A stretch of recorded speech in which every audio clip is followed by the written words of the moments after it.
Tragic Script Discussion, Season 2, Episode 2. This had better not go 8 hours and start. So, we got a lot of stuff to get through. Hopefully we'll be able to get through it quickly. Very quickly. And I'm going live behind my back. Go away. Okay, awesome. So, got a lot of stuff to get through. So, to begin with, we have to figure out how we're introducing Galadriel in the frame. That's the very first thing in my mind, because I know that in the mind of the hosts, since we are kind of more seeing the Valar perspective here, we want to have Galadriel telling the story. Alex is saying this. I care about my usual things. Who is the protagonist? What terrible things happen to them to make me care? And what's the conflict to resolve? And where are the act breaks? Absolutely. We are going to get to all of these things. Step at a time. Yes. I mean, the main conflict is going to be how we get our 3 elven ambassadors to go. Okay, and to decide. Well, actually, no, that's not true, because there's going to be the initial conflict. There's going to be the initial conflict between the Valar. Do we invite them or do we not? Then the question is going to be, do they go? Do the ambassadors go? Do they not? Then there's going to be a final decision on the part of the ambassadors while they're over in Valinor. Do we recommend this for everybody else or no? Right. So those are the 3 questions that are getting answered through our story. Right, and the main conflict, as I recall from the session, was, I think, sort of, who was the Noldor? Ingwe? No, the Noldor is Olwe and Elwë. It's Ingwe, the Vanyar, Yeah. Ingwe, the Noldor. Finwë, right. Finwë was the guy that needed convincing the most, I think. Yeah. So he's kind of our holdout. So is Finwë our protagonist in this episode, then? Yeah, I think so.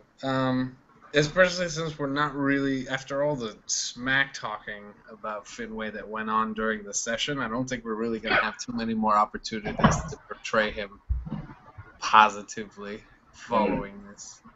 Right. I think the angle is kind of the Finwë-Elwë friendship, because we had one episode where we kind of set it up, and now we kind of have to pay off on it because we're not going to have too many more opportunities. So this episode and maybe next episode, and that's kind of it. Mm-hmm. Okay. All right. So I'm thinking that beyond the initial Council of the Valar, our focus is going to be mostly on Finwë, with Elwë being probably getting the second most screen time after that, closely following. Because Elwë's not who we're centered on here. No, he's. I mean, it would be interesting, I think, to contrast Elwë with Ingwe. Nobody loves Ingwe. He's boring, but he's a fairly static character throughout this whole thing. He's not. I mean, the Vanyar are pretty boring as far as their role in the Silmarillion in general. Well, they're practically perfect in every way. Yeah, it's exactly. There's nothing fun about that. But I mean, I think it's since it's a triangle, a little bromance triangle. What is their relationship taking way? Like, I don't want him. I don't want it to seem like they ignore him, or you know what I mean. Like, the story is mostly between them, but wha- Well, okay. Alex is asking if we can derive any conflict from him. probably. But that's what I'm asking. Like, It's what is his? more. It's here's the problem. The problem is going to be anytime that we put somebody into conflict with Ingwe, he's going to come out and come off a little self-righteous. Yeah. Which, if he's going to have a flaw, that's what it's going to be. Right. Um, and I think we want to make sure to make it clear that that's not a defining characteristic of him. It's just something he can occasionally slip into, if that makes sense. Well, for me, I don't think there's really a lot of doubt or questioning on his part. Yeah. Like, he's really, really confident from the get-go about what is the right thing for him to do. Right. So, So, well, I think that I guess that's the conflict, is that he knows his mind is made up mhm. pretty much already. Like, Yeah. before he even gets on the horse, he's like, I know what I'm doing. Yeah. Um, And you can really make the case that even if the Valar were not necessarily correct in inviting the elves to Valinor, you could definitely make the case that the Vanyar at least are in the right place. They're exactly where they're supposed to be. well, I don't know if I want to go that hard on it, though. I'm not saying that. What I'm saying is that I'm just saying that you can make that case. That's Yeah, not yeah, really as cut yeah. and dry that the Noldor Right, are right. like clearly the Noldor are not where they're supposed to be. Alex asks if he can have a crisis of faith at all to make him interesting. I don't. I don't. I'm That doesn't. The text doesn't really support that, in my opinion. yeah. Like, that's kind of the issue for me. Is on the page, that's what the Vanir are, right? Like, they're just nope. These guys are 100% good, and everything they do is perfect, Yeah. and we're on board. Gosh darn it! What we could see eventually, well, we could see the Vanyar having a crisis of conscience is going to be much, much later when we see when the Valar are preparing for the War of Wrath. We actually might see something akin to in the prodigal son, the older son, who gets upset with his father for accepting the younger son back in and killing the Yeah, fatted calf for him. The Vanyar may kind of feel like that a little bit at yeah. that. I think that's a good way to introduce some conflict in there. Yeah, if the Valar are like, okay, so we're gonna go back Right. We to gotta go back over Middle there Earth and and save well, the Noldor, and Ingwe basically has to make a decision. Are the Valar right here? yeah, The Noldor clearly rebelled against them. yeah, The Noldor are clearly in the wrong here. yeah. But we're gonna go and save them now. We're gonna risk our necks to pull their bacon out of the fire. Well, I mean, I think he would be this type of self-sacrificing guy that would be like, yeah, no, I get that. But I think he would be, yeah, like, I mean, I mean, this is the years from now the, that the, we're prodigal, that we're right, talking here. the prodigal son story is more like, where the heck is, it's kind of that dumpy little brother nonsense where it's like, where the heck is my party? You're throwing a party for this guy who left and called you all those names, and where's my I don't get a party? Like, it's that was, as I recall in that story, that's the angle, is I don't get a party. Like, where's my party? Um, Yes, but there's a feeling. and I can attest to this, having been on both sides of this sort of issue before with siblings.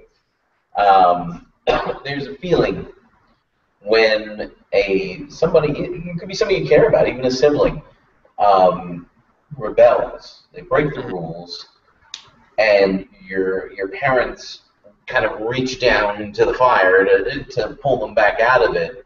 There's this moment of, really? They're not going to face any consequences for that? I did the right thing, and because to avoid the consequences, you're clearly allowing them to get away with it.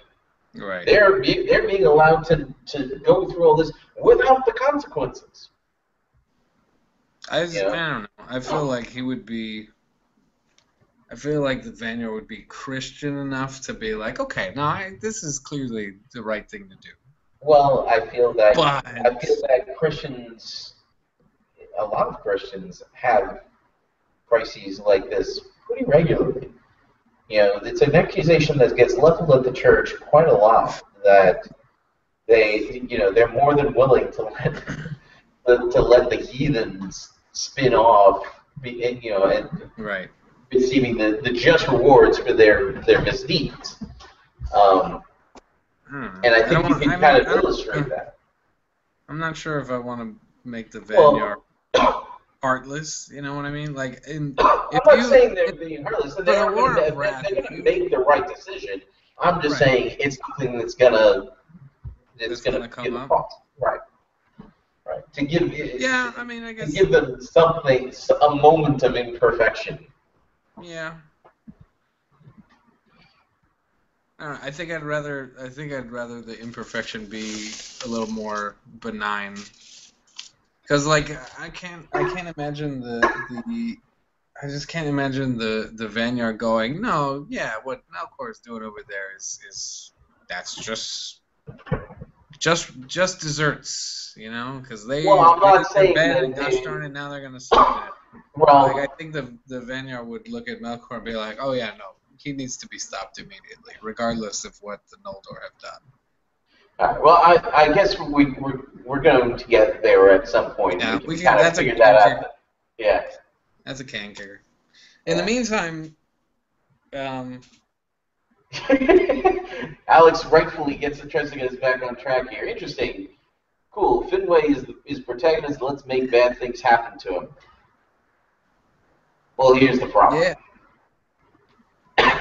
The bad things that are going to happen. Really happy, and what bad can really happen? Right. He's going to be in Valinor. It's going to be pretty hard for bad things to happen for him. And if anything too bad happens to him in Middle-earth, he's gonna. It's gonna lean him further towards staying in Valinor, and it's gonna make it look like, well, here's something. Okay, because the way that we left it with Miriel was that we're going to show him interacting with Miriel in Finway's presence. So we're going to introduce the relationship between in Elway's presence. We're going to introduce the relationship between Miriel and Finway. What if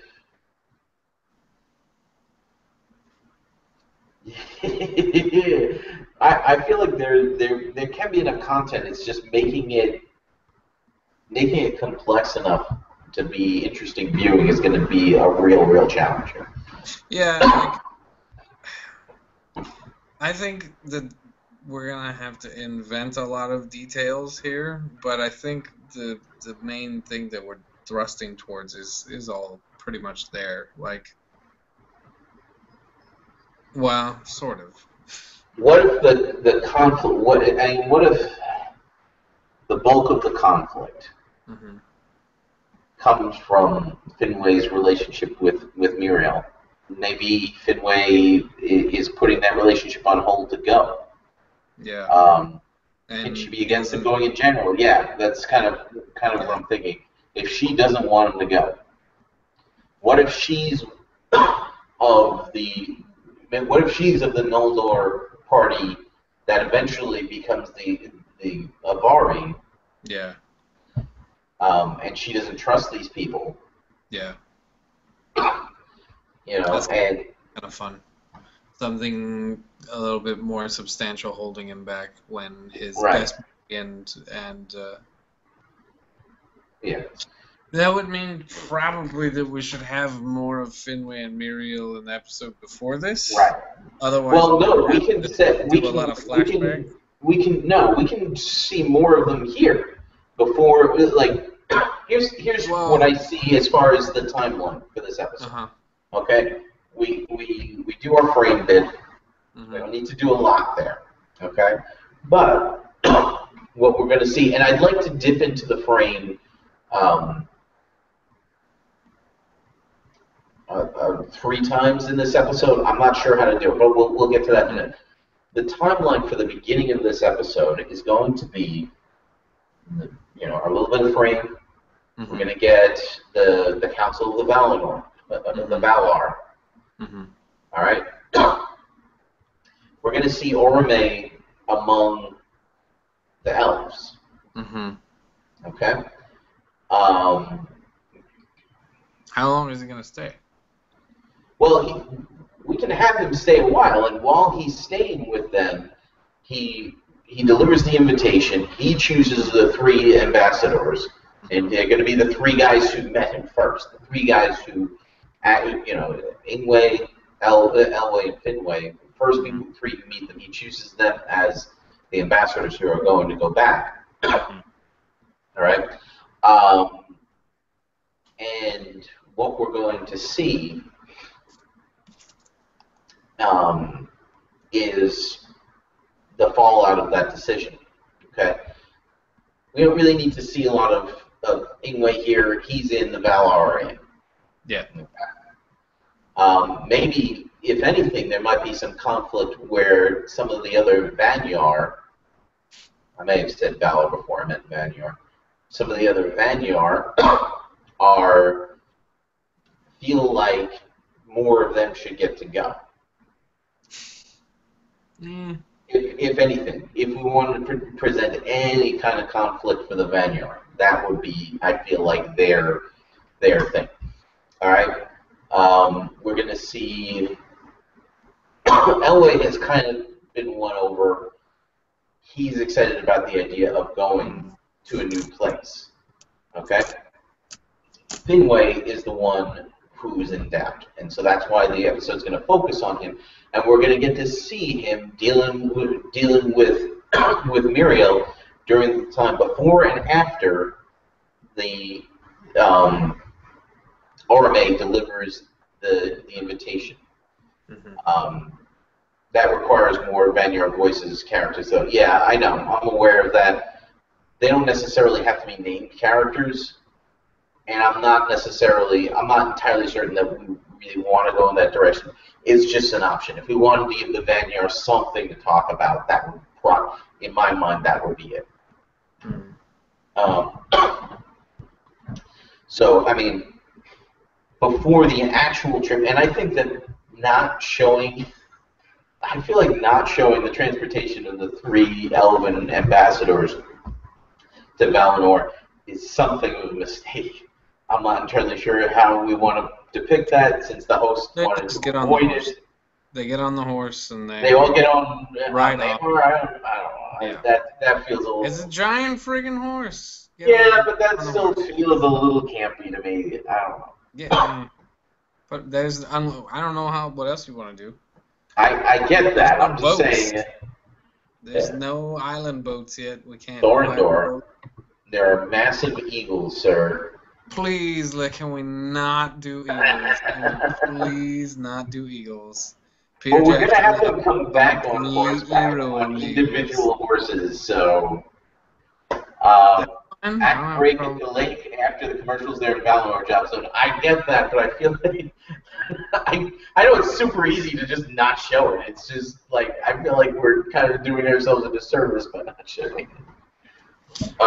I think if for nothing else, in the epic crane shot of the trip through Middle Earth.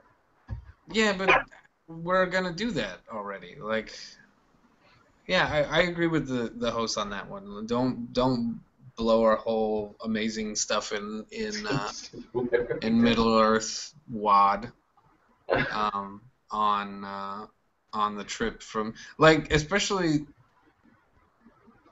I don't know, I feel like they would be, they're not going to travel that trip in silence, right? I think they're going to be more enamored by the fact that they're riding with an actual god and be like, okay, so how's the god business?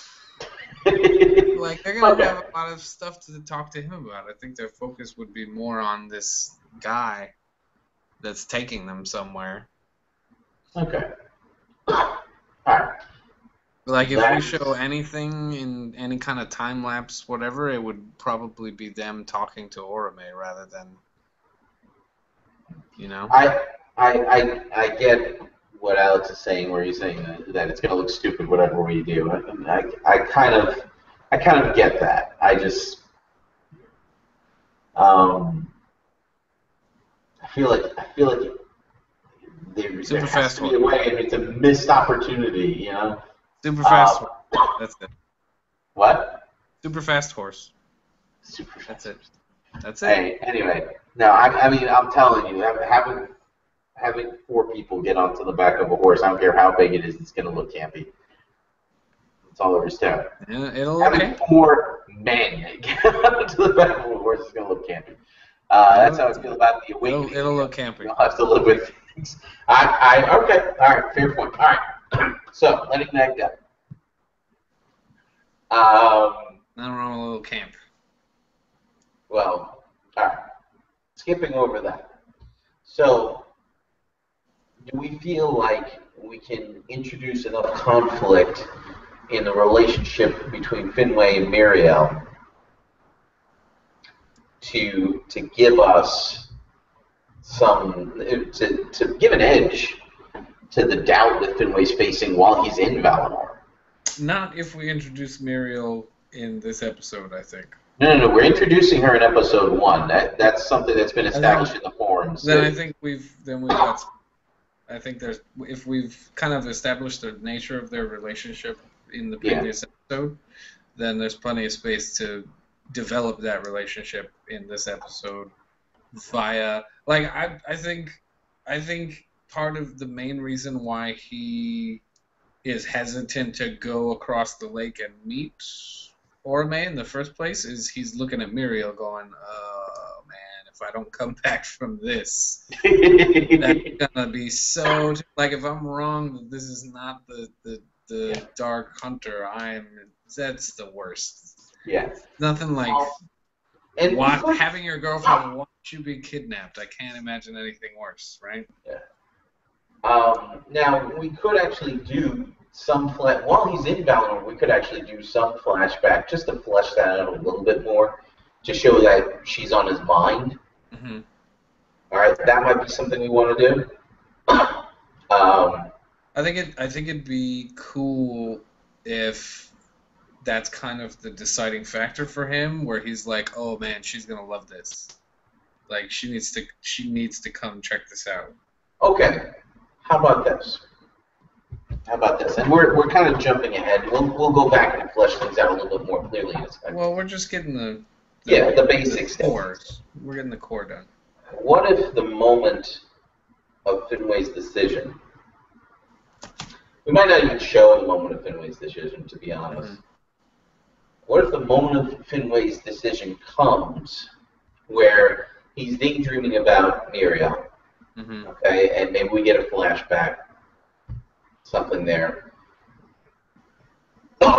and him promising, you know, basically they're promising eternity to each other, you know, right. Sappy, lovey stuff, you know. He's anyway, proposing marriage. Essentially. Well, I mean, something like that. Anyway, and he comes out of it, and Elwë comes to him, and Finwë says, "This is great. This is all great.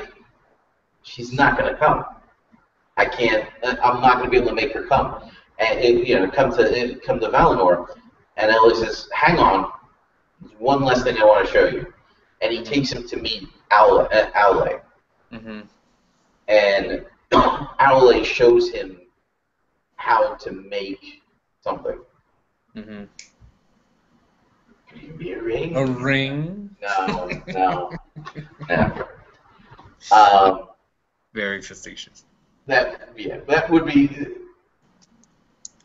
awfully corny. That would be the sort of thing that a Hollywood executive who knows nothing about anything would do. Yeah. And we almost did it. This is Lord of the Rings, right? Have him make a ring. It'll be perfect. Yeah. Okay.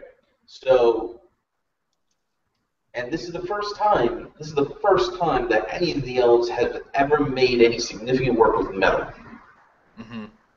It could be the origin of the elvish ring-giving customs around marriage. Yeah, but it's going to be too difficult to separate that. I don't know. They may. I don't know off the top of my head. Alex says yes. I don't know. The thing that I'm saying is that it may be too difficult to divorce that from the One Ring. Well, yeah, like nobody. Unless it's a jewel ring. Maybe that might be enough. If you want campy, that's gonna. That is that is super camp. Like, rings, get it? I would prefer not to. I think honestly, it could be, but the thing is, this is the first time that any of the elves has done any significant work in metal, and I think metal is maybe not the angle. I think he wants to build her like a real friggin' house. Because they've been living in flats and on the side of the lake, and he's caves for a while. They've been living in caves for a long time at this point. There you go. But like this is something that I think he wants to build her a domicile, where he's like, this is a place where we can be safe and we can fill it with other stuff that we make. Like this will be ours in a way that, and you know what I mean? Like almost the invention of private. Because we're kind of living off the land at this point, and right. Alex asks, can it be an interaction with Virae that convinces him, considering she ends up in service to Virae after Finwë dies? I would like that. It would be very difficult to get, considering we have decided that Virae never actually speaks. Also, we have to get him into the halls of Mandos to do that, unless she specifically comes out for him personally. I think she should. I don't see why she couldn't do that. Like, okay, but how would we? Kind of interaction? Did we really decide she's not going to say anything? Yeah. That's been decided for a while. Dang it! I don't remember that. That seems dumb. No, it's not dumb. She's the Doomweaver. I know, she but speaks through the medium of tapestry. Yes. It also seems very dumb and campy that never says words. You could have her telepathically. Like, you can't have a character that doesn't communicate with people. Yeah, you can. Well, you can, but that sucks. Which is the same as you can't do it. She communicates through Manwë. It's like Manwë is an extension of her voice. Manwë or through? You're thinking of Mandos. I knew that. Anyway, before I get even more confused, let's take a quick break. If you're watching this on YouTube, don't forget to like and share the videos. If you're new, don't forget to subscribe. I'm noticing that growing over the past few weeks, and that's awesome. So we'll be back in a moment. Thanks.